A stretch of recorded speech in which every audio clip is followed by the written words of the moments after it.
on the road again. I just can't wait to get on the road again with Snackboy. Good morning and welcome to yet another episode of Snackboy. This Snackboy is coming at you live via conference from Laurel, Maryland to here. That's right, I am at one of the world's most beautiful motels. Not just anyone can come and stay at this motel. No, Snackboy, what is your destination?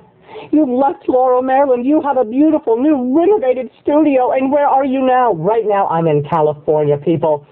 But before I got to California, yesterday I told you the searing, dramatic, heart-wrenching tale of how one young man traveling across country, much like a Thelma, much like a Louise, can run into trouble with a capital T. And that trouble, of course, was in the hospital. But then I got out of the hospital, and I continued on my journey. I took that expensive $3,000 receipt from the hospital, and I kept a-driving. I just kept a-driving. I kept a-going, and I said, I'm not going to let this get me down. No, sir. So back on the road I went. I know what you're saying to yourself, Snackboy, you left Laurel, Maryland, USA, the home of bingo and trailer parks and God-fearing, apple pie-eating people. Good folk, Snackboy. Where are you going? Where are you going to? And I'll tell you where I'm going to. I am on my way toward California, people. That is the goal. Snackboy wanted to see the West Coast. Come and knock on our door. That's right. We all know how much I love Three's Company. And my friends and watchers of Snackboy out there, I know you love Three's Company too. How many beautiful Three's Company poems have we shared?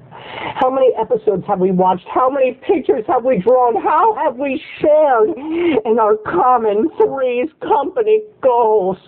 Oh, we've shared, people, yes. But on the way to Three's Company, on the way to the Regal Beagle, on the way toward the land of dreams and surfing and Baywatch beauties, Snackboy encountered other adventures. Oh, yes, he did. It didn't stop at the hospital, no. Also, I found the world's most beautiful 60s renovated hotel. Oh, it was really a motel, and it was so cool. And it was called Regina Alonza Rolando's Roadside Motor Court.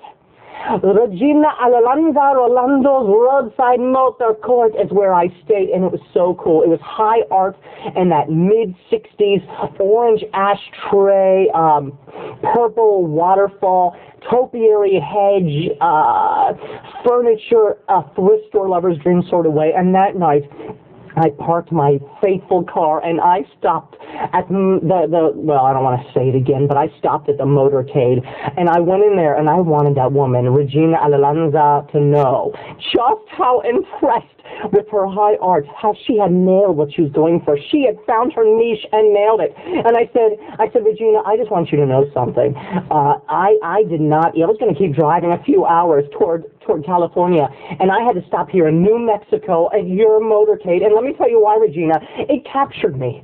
It stopped me dead in my tracks, Regina. I had to find out who tailored such a dynamic, artistic masterpiece. It was almost like Martin Scorsese's homage to 60s Motel quiche. And she looked at me and she said, what the hell are you talking about? And I said, well, Regina, you didn't do this on purpose.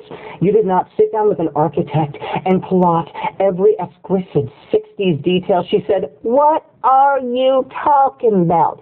Believe it or not, Regina Alonza actually had a Texan accent, and she said, I do not know what you're talking about there.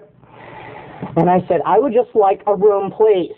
So she put me in her room. It was uncomfortable, and the next morning is when the snack truly begins. You can take a fish out of water, and you can take a Snackboy temporarily out of Laurel. But to stick him in a pseudo-60s quiche wannabe motel, to hand him a bagel, to tell him to toast it the next morning at a free brunch, it's just not right when you don't want it burned, because, people, I love my bagels burned. You're saying, Snackboy, what in the hell are you... Sorry. Snackboy, what in the hell are you talking about? The next morning when I was checking out of the 60s Attitude Motel of Regina Alonso, whatever her name is, Rolanda's roadside motorcade. I said to myself, this is a great deal. They actually gave me a free brunch. Everyone checking out got free brunch. And I took my little miniature bagel, and I love burnt bagel, people. I want it crispy. I want it burnt. I want to taste the little particles of history. I want a little burnt bagel to put the jelly on and to let the butter just give it that contrasting flavor. And then as it was burning and it was smelling so good, they started to complain. Regina Alonso Rolanda said, "What in the hell is going on? There is a fire. Who started the fire? Everybody look around for the offensive odor. There is an offensive odor somewhere in my motorcade." And of course I knew it was my burnt bagel. So it popped out and I started to look around and everyone was like, there's a bagel in it. It is burning. Someone burnt something. Oh, that sounds too French. Someone burnt something. I don't know where it came from. It's the bagel. And she said, "I want that offensive odor out of here. I do not run Regina Alonso's Rolanda's roadside motorcade to have people burning down my free crispy treats. It is not going to happen here. Who did it? Who released the offensive odor?" Cut.